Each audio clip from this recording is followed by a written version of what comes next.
Welcome back to your channel dear student. देखिए ADM और phrase का ये बहुत ही इंपॉर्टेंट सीरीज़ होने वाला है। चूँकि आपका एग्ज़ाम अब एकदम करीब आ गया है तो बिल्कुल एग्ज़ाम ओरिएंटेड चीज़ें कराई जाएंगी और इन वीडियोस में जो भी क्वेश्चंस आपको दिए जाएंगे वो पिछली साल के परीक्षाओं से हैं, यानी कि अब तक जितना एडीएम फ्रेज अधिक बार पूछा गया यानी मोस्ट रिपीटेड जो है वही सब कराए जाएंगे, क्योंकि उनके आने के चांसेस ज़्यादा होते हैं। एक चीज़ ये भी समझ लीजिएगा कि इस बार आपका एग्ज़ाम बहुत दिनों से टलते आ रहा था, तो हो सकता है कि अगर जब वो क्वेश्चन आपका बना होगा तो वो नया क्वेश्चन न डाल के बल्कि प्रीवियस ईयर के क्वेश्चंस डाले होंगे। इसके बहुत सारे चांसेस हैं, क्योंकि जब नॉर्मल दिनों में भी प्रीवियस ईयर के क्वेश्चंस जो हैं वो बार बार रिपीट किए जाते थे, तो ऐसे में आज के इन दिनों में तो वो करना बहुत ही समझिए कि ये ज़्यादा चांसेस बनता है कि प्रीवियस ईयर के क्वेश्चन डाले गए होंगे। इसलिए यहाँ पर जो प्रैक्टिस कराई जाएगी डेफिनेटली इससे बने रहिएगा। ये पहला पार्ट है और बहुत ही जल्द हम आपको मैक्सिमम चीज़ें दे देंगे जिससे कि आपके एग्ज़ाम में जाने से पहले आपके अंदर कॉन्फिडेंस बढ़ जाएगा और आप बिल्कुल सही कर पाएंगे। तो थोड़ा सा विश्वास रख के इस वीडियो में बने रहिएगा और देखते रहिएगा। यहाँ पर आपको देखते देखते सारी चीज़ें याद हो जाएंगी। चलिए देखते हैं। पहला इडियम यहाँ पर है कीप द बॉल रोलिंग। ये कई बार पूछा जा चुका है आपके एग्जाम में। अब जितने भी क्वेश्चन आएंगे सभी इसी प्रकार के क्वेश्चन आपको देखने को मिलेंगे। यहाँ पर क्या सही हो सकता है, मान लीजिए कि यही इडियम आपके एग्जाम में आ गया। यहाँ पर होगा option number A, to continue the work, यानी कि कोई भी कार्य जारी रखना। Keep the ball rolling. अब देखिए कीप द बॉल रोलिंग का मतलब है लगातार बॉल को घुमाते रहना, ये नहीं होगा। इसका मतलब होता है टू कंटिन्यू द वर्क।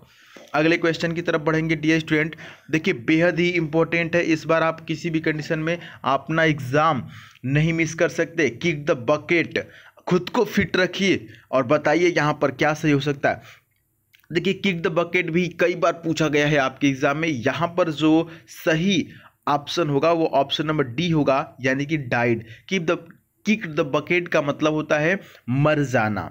इसको याद रखेंगे। जब भी घर में कहीं पे बाल्टी देखेंगे, आपके घर में ज़रूर बाल्टी होगी, और बकेट का मतलब होता है बाल्टी। जब भी बाल्टी देखेंगे तो याद रखेंगे कि सर ने बताया था किक्ड द बकेट मतलब मर जाना। अगर बाल्टी को लात से मारे तो समझिए कि मर जाने का संकेत है। यहाँ पर एक उदाहरण देने की कोशिश करेंगे। The old dog finally kicked the bucket, यानी जो पुराना डॉग था वो फाइनली क्या हो गया, डाइड हो गया, मर गया।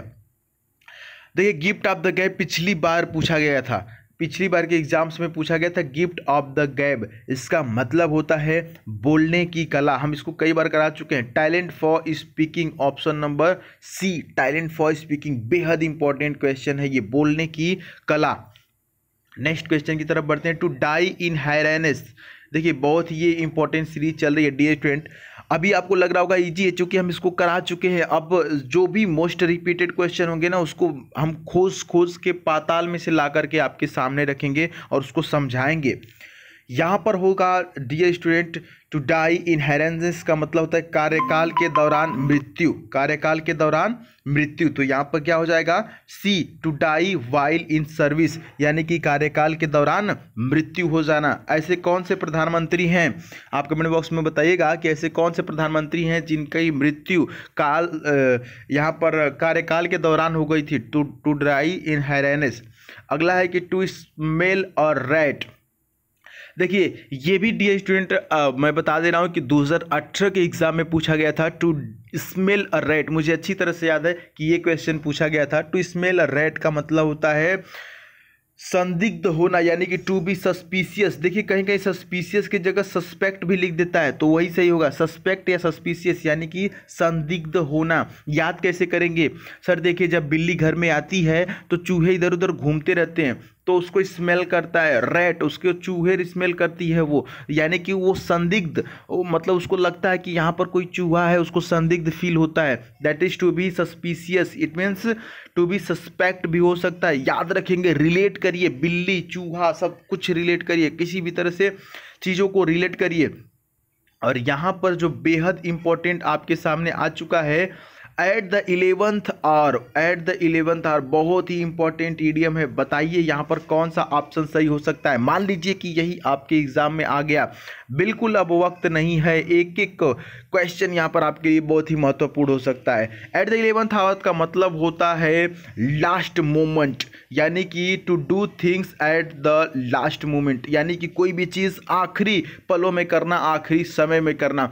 जैसे मैं जब अभी तो फिलहाल में ये लॉकडाउन की वजह से छुट्टियां चल रही हैं, लेकिन जब मैं कभी भी स्पीच देता हूं तो लास्ट में अगर कोई बात कहनी रहती है, ठीक है ध्यान से सुनिएगा, जब भी मैं कोई स्पीच देता रहता हूं, कई बार मैंने इधर उधर इंग्लिश की स्पीचें दी हैं, तो जब मैं इंग्लिश की स्पीच में जब लास्ट में कोई चीज़ बोलना होता है तो मैं बोलता हूं at the 11th hour, at the 11th hour. उसके बाद जो मैं अब जो मुझको अपनी बात बोलनी होती है वो बोलता हूँ। इसका मतलब कि आखिरी में, एट द 11th आवर का मतलब आखिरी में, तो आखिरी में हम ये बात कहना चाहते हैं। तो जब भी आप अपने स्पोकन में जब आप इंग्लिश बोलते हैं उस दौरान अगर ईडियम्स का यूज़ करते हैं तो एक बहुत ही बढ़िया इफेक्ट सामने वाले के ऊपर पड़ता है और वो समझता है कि नहीं इसको बहुत कुछ आ रहा है, ठीक है। तो डेफिनेटली अगर आप ईडियम्स याद रखते हैं तो आपका बहुत ही समझिए कि एग्जाम ओरिएंटेड चीज़ें आप एग्जाम में भी बढ़िया करेंगे और स्पोकन में भी बढ़िया करेंगे। तो ये बहुत ही इंपॉर्टेंट सीरीज है। यहाँ पर आज के कुछ इतने क्वेश्चन और अभी हम क्वेश्चन बढ़ाने वाले हैं आने वाली वीडियोज में। बस ये आगाज था, हम आपको बता दिए आगाज कुछ इस प्रकार से, अंजाम भी बहुत ही बढ़िया होगा। जो अपने कदमों की काबिलियत पर विश्वास रखते हैं वही अक्सर मंजिल पर पहुंचते हैं। तो अपने कदमों की काबिलियत पर आपको विश्वास रखना है और बिल्कुल विश्वास रखना है, हम पे विश्वास रखना है, हम आपके साथ हैं और बने रहेंगे एग्जाम तक। अपनी राय कमेंट बॉक्स में दीजिएगा। मिलेंगे नेक्स्ट वीडियो में, तब तक के लिए जय हिंद, वंदे मातरम।